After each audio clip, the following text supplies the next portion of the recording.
আনন্দের কাণ্ড দেখে অবাক হয়ে গেল আদি। হ্যাঁ বন্ধুরা, এমনটাই দেখা যাবে, তাই সম্পূর্ণ জানতে ভিডিওটিতে লাইক দিয়ে চ্যানেলটি সাবস্ক্রাইব করে দেখতে থাকুন।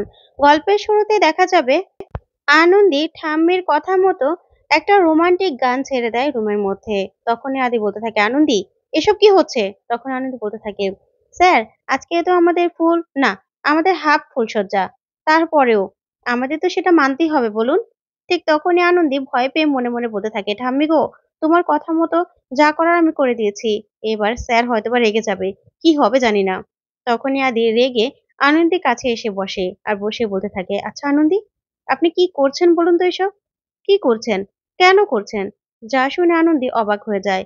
তারপরে আনন্দী বলতে থাকে, স্যার কি বলছেন আপনি? তখনই আদি বলতে থাকে, হ্যাঁ, আপনি কি চান? আপনি একবারও ভেবে দেখেছেন? আপনি আসলে মন থেকে কি চান? তখন আনন্দী কিছুই বলতে পারে না। তারপরে আদি বলতে থাকে, ও আচ্ছা, তার মানে আপনার কাছে কোনো কথার উত্তরই নেই? আমি তো এই আনন্দীকে চিনতাম না, আমি তো সেই আনন্দীকে চিনতাম, যাকে কোনো কথা জিজ্ঞাসা করলে সাথে সাথে অনেকগুলো কথা বেরিয়ে আসতো। কই আজকে তো আপনি কিছুই বলতে পারছেন না? তখন আনন্দী বলতে থাকে, না, না স্যার, আমি তো শুনছি। কিন্তু আপনি যে কি বলতে চাইছেন সেটাই তো বুঝতে পারছি না। তখন আদি বলতে থাকে, আচ্ছা, আপনি নাকি নার্সিংটা ভালো করে করতে চান। আপনি নাকি একজন নার্স ছিলেন। তা আপনার সেই নার্সের দায়িত্ব কি শেষ হয়ে গেল? তখন আনন্দী বলে, স্যার আপনি এসব কথা কেন বলছেন? আমি নার্স ছিলাম মানে? আমি নার্স এখনো আছি। কি বলছেন আপনি? তখন আদি বলতে থাকে, কই আপনার হাবভাবে, আপনার কথাবার্তায় তো সেটা মনে হচ্ছে না। আপনি আর বাকিদের মতো ফুলশয্যায় মেতে উঠেছেন। কি চান আপনি বলুন তো? আপনি নিজেকে নিজে কখনো প্রশ্ন করেছেন যে আপনি কি চান? তখন আনন্দী বলতে থাকে, স্যার আমি চাই সবাইকে নিয়ে ভালো থাকতে। তখন এই কথাতে আদি বলতে থাকে, আচ্ছা, সবাইকে নিয়ে ভালো থাকতে চান বুঝলাম। কিন্তু তার জন্য নিজেকেও তো ভালো রাখতে হবে।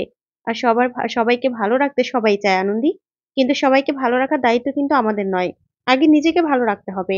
তখন আনন্দী বলে, স্যার আমি আপনাকে কতবার বলবো বলুন তো? আমি সবাইকে ভালো রাখতে চাই, সবাইকে নিয়ে ভালো থাকতে চাই। আমার সবার ভালো থাকাই আমার নিজের ভালো থাকা।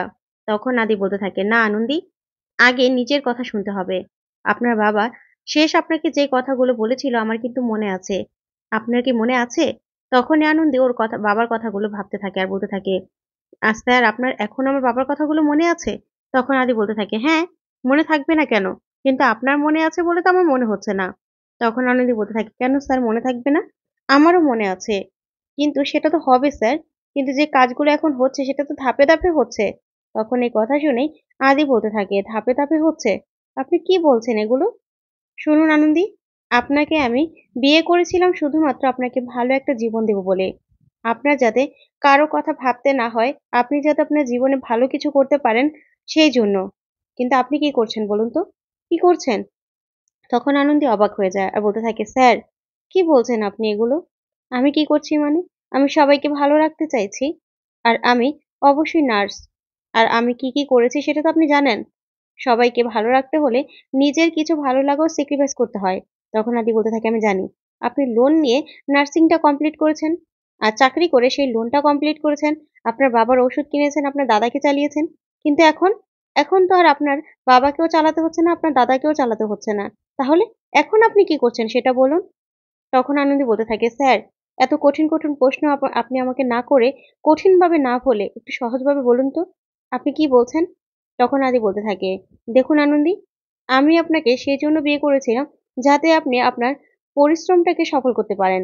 আপনি সফলভাবে বাঁচতে পারেন, আপনার নিজের একটা আইডেন্টি তৈরি করতে পারেন।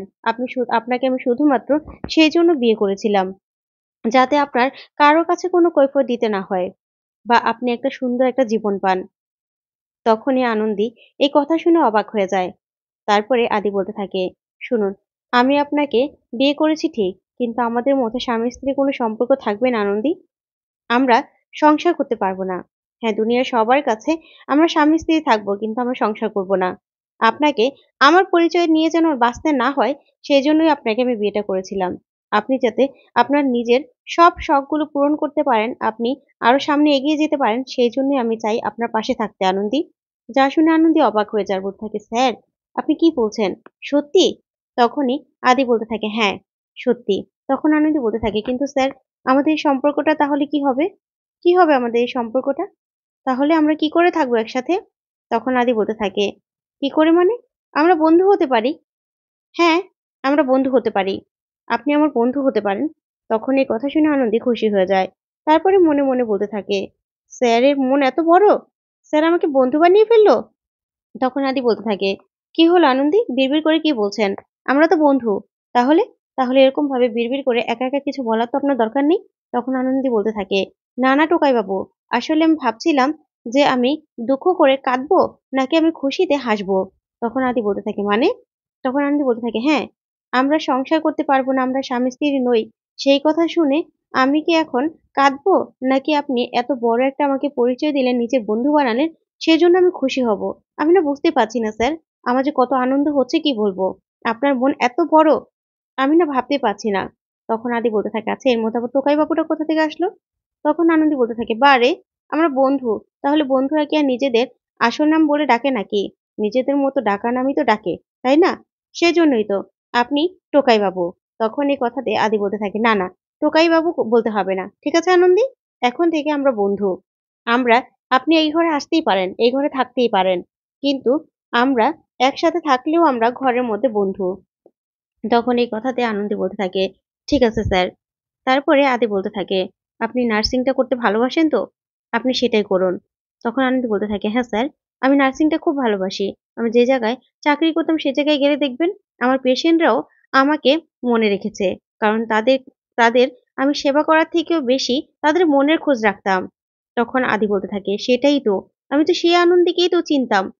কারণ ১ম দিন আপনি যেদিন এই বাড়িতে পা রেখেছিলেন, সেদিন আমি ভেবেছিলাম বাকিদের মতো আপনিও হয়তোবা চলে যাবেন। কিন্তু না, দেখলাম আপনি আমার ঠাম্মির মন জয় করে নিলেন। আর এখন তো আমার ঠাম্মি আপনাকে চোখে হারায়। তখন আনন্দি বলতে থাকে, ওই যে স্যার বললাম যে রোগীদের শরীরের খবর থেকেও আমি মনের খবর বেশি নিই। তাই তো আমার খবর সবাই নেয়। তখন আদি বলতে থাকে, সেটাই তো আমি চাই আনন্দী। তাই নিজের মতো করে নিজে বাঁচুন। নিজের শখগুলোকে পূরণ করুন। পাশে আমি থাকবো। আমি আপনাকে কথা দিচ্ছি। তখন আনন্দী বলতে থাকে, ব্যাস, আপনি আমার পাশে আছেন, আমার আর কোনো চিন্তা নেই স্যার, আমি খুশি। তারপরেই আনন্দী একটা বালিশ আর চাদর নিয়ে নিচে চলে যেতে লাগলেই আদি বলতে থাকে, কোথায় যাচ্ছেন? আমরা তো এক ঘরেই থাকবো। তখন আনন্দী বলে, হ্যাঁ স্যার, কিন্তু এক বিছানাতে শুতে পারবো না। তখন আদি বলে, না না, আপনি বিছানায় শোন। তখন আনন্দী বলে, স্যার আপনার মনটা এত বড়, আপনি নিজের বিছানাটা আমার জন্য ছেড়ে দেবেন? তাহলে নিন আপনার বালিশ আর চাদর।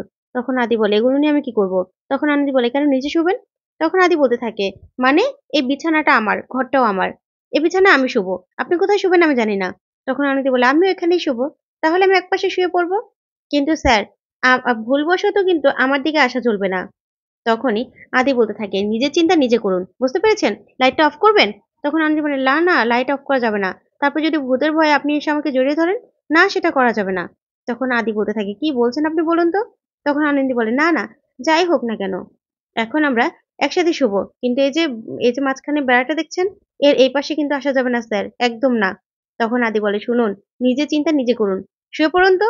তারপরে আনন্দি শুয়ে পড়ে। তখন আনন্দি মনে মনে বলতে থাকে, স্যার আপনি খুঁজতে থাকুন। কি আপনি আমার কথা রেখেছেন? আর আমি ঘুমোই। এই বলে আনন্দির নাক ডেকে ঘুমাতে থাকে। তখন আদি বলতে থাকে, বাবা, মেয়ের আবার নাক ডাকে নাকি? তখন আনন্দি বলে, স্যার, ছেলে আর মেয়ের সমান অধিকার। তখন আদি বলতে থাকে, বাবা, এ তো দেখছি ঘুমের মধ্যেও আবার কথা বলছে। তারপরে আনন্দী আদিকে জড়িয়ে ধরে ঘুমাতে থাকে। তখন আদি অবাক হয়ে তাকিয়ে থাকে। তারপরে সকাল সকাল দেখা যাবে আদি ঘুমিয়ে আছে। তখন আনন্দী আদিকে দেখতে থাকে আর বলতে থাকে, বাবা, স্যারকে কি কিউট লাগছে দেখতে, কি সুন্দর লাগছে। কেউ বলবে যে এই স্যার এত রাগী? তখন এই বলেই আদির দিকে তাকিয়ে থাকে আনন্দী। তো বন্ধুরা, আজকের আপডেটটি কেমন লাগলো অবশ্যই কমেন্ট করে জানান। ধন্যবাদ।